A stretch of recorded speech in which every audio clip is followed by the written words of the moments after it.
ఇవాళ నేను మీకు టమాటో రైస్ ఎలా ప్రిపేర్ చేయాలో చూపించబోతున్నాను. ముందుగా ఒక గ్లాస్ ఆఫ్ బాస్మతి రైస్ని తీసుకొని ఒక అరగంట ముందు నానబెట్టుకోవాలి.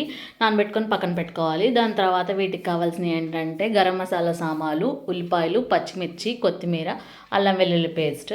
ఒక 6 టమాటాలు అయితే నేను తీసుకున్నాను. 6 టమాటాలు తీసుకొని మిక్సీలో వేసుకొని ఫైన్ పేస్ట్లా చేసుకున్నాను.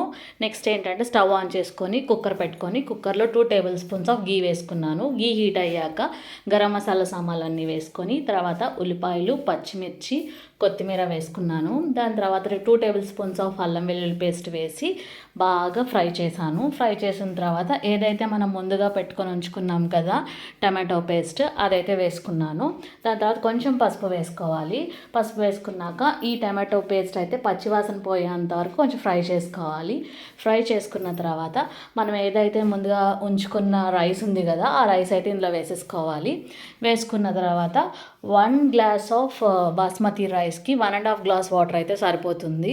బాగా వస్తుంది పొడి పొడిగాను. నేనైతే 1 గ్లాస్ ఆఫ్ టమాటో ప్యూరీ వేసుకున్నాను. 1/2 గ్లాస్ ఆఫ్ వాటర్ వేసుకుంటున్నాను. ఇదైతే పర్ఫెక్ట్గా సరిపోతుంది. తర్వాత సాల్ట్ వేసుకొని కుక్కర్ లిడ్ అయితే పెట్టేస్తే 3 విజిల్స్ వచ్చి అయిపోతే మనకి టమాటో రైస్ అయితే రెడీ అయిపోయింది. Please like, share and subscribe our channel.